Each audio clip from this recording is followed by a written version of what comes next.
Le journal des tribunaux a été créé en 1881 par Edmond Picard, c'est bien connu. Et il l'avait créé à l'origine comme un journal pour le peuple. C'était un véritable journal au sens propre du terme, un exemplaire immense comme les journaux de l'époque qui sortait de façon irrégulière, soit tous les jours, soit 2 ou 3 fois par semaine, suivant l'actualité qui était d'ailleurs souvent les procès que Picard plaidait lui-même. Mais très rapidement, il est devenu un hebdomadaire, l'hebdomadaire que tous les juristes belges connaissent, hebdomadaire qui, au fil des années, est sorti avec une totale régularité, interrompue uniquement par les 2 guerres mondiales. Et c'est ainsi que nous en sommes cette semaine au numéro 6589 et à la 135e année de son existence. Tout au long de son existence, le journal a connu 6 rédacteurs en chef, ont précédé votre serviteur Edmond Picard, bien connu, cet homme dont le moins qu'on puisse dire est qu'il avait un profil contrasté dans ses opinions, mais qui a joué un rôle extrêmement important à l'époque, et notamment dans la presse judiciaire. Il y a eu la longue période Hennebick qui s'est terminée en 1940, et après l'interruption de la guerre, c'est Charles van Repingen qui allait devenir commissaire royal à la réforme judiciaire, l'auteur du Code judiciaire, bâtonnier de Bruxelles, qui a repris le flambeau, suivi par Jean Dalle, Roger Dalck et moi-même. Mais ce qu'il faut voir, c'est qu'à travers toutes ces années, le journal n'a pratiquement jamais changé de forme, à part la période initiale où c'était le format quotidien. Il a eu ce format en noir et blanc que tout le monde connaît, et ce n'est que l'année passée que pour des raisons de modernité, d'harmonisation avec l'informatique, nous sommes passés au format DIN A4 d'une part et d'autre part à la couleur. Le contenu du journal, eh bien, il est traditionnellement divisé en 3 parties. Il y en a une qui a pris une importance de plus en plus grande au fil du temps, qui est la doctrine que nous subdivisons traditionnellement en articles de fond qui abordent l'actualité juridique, chronique de jurisprudence, différents sujets de droit privé, droit public. Nous sommes un journal généraliste qui s'adresse à l'ensemble des lecteurs et qui donc doit tenir compte de cette panoplie de matières et de cet éventail de lecteurs.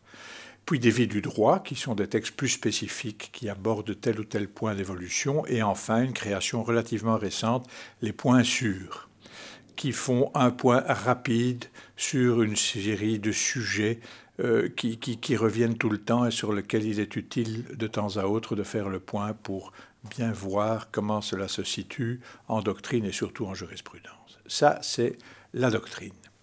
Suit la jurisprudence, ça c'est la reproduction d'une série de décisions. Là, les choses ont assez bien évolué et elles ont évolué en un double sens. D'abord, un problème de place qui fait que, très malheureusement, nous n'avons la possibilité de publier que certaines décisions et donc nous avons pris le parti maintenant. Comme l'évolution est que de plus en plus les décisions seront accessibles informatiquement de façon plus ou moins aisée en Belgique, on est encore loin du but, mais enfin ça progresse, c'est de sélectionner et de publier autant que possible des décisions commentées, soit par une très brève note, soit par une note plus longue qui apporte la plus-value à la décision elle-même. Et enfin la chronique. Chronique qui a beaucoup évolué au fil du temps, mais je crois que c'est vraiment l'originalité du journal des tribunaux. Alors, ce n'est pas seulement le journal des avocats ou des magistrats qui sont au palais, mais c'est quand même essentiellement autour des tribunaux que cela fonctionne. Et quand on dit tribunaux, ordre d'avocats, autres professions juridiques, il y a toute l'actualité, les conférences, les vies du droit, des bibliographies, des dates retenues annonçant l'actualité.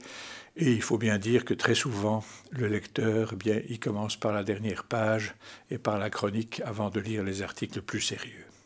Le futur, c'est évidemment d'être toujours à la pointe de l'actualité, tout en conservant soigneusement ce qu'il y a de bon dans nos traditions et dans notre lectorat fidèle. Il faut bien le dire, nous sommes la revue hebdomadaire dont je crois qu'on peut dire qui est suivie tout de même par les juristes belges francophones et un grand nombre de nos amis du nord du pays qui continuent à nous lire et à être nos abonnés.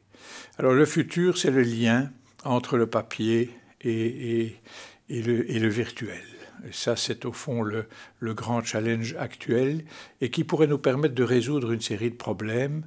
Par exemple, dans des évolutions que nous allons essayer de faire dans la jurisprudence, en prévoyant une évolution du journal des tribunaux informatique, dont je voudrais dire un mot maintenant, qui aurait un contenu qui soit plus important et qui permettrait de conserver des sommaires dans l'édition papier et d'avoir des versions intégrales accessibles informatiquement. Alors, le journal des tribunaux informatiques, il est ouvert à tous nos abonnés et très souvent, ils n'en font pas l'usage qu'ils pourraient. Vous avez là un moteur de recherche qui permet de retrouver pratiquement instantanément tous les auteurs ou tous les articles par thème depuis 1997. Vous avez les modèles d'indexation, etc. Enfin, une série de facilités qui sont propres à la version informatique. Et donc, le futur du journal des tribunaux, eh bien, c'est d'être un journal des tribunaux plus que centenaire, mais de son temps, avec des lecteurs de son temps.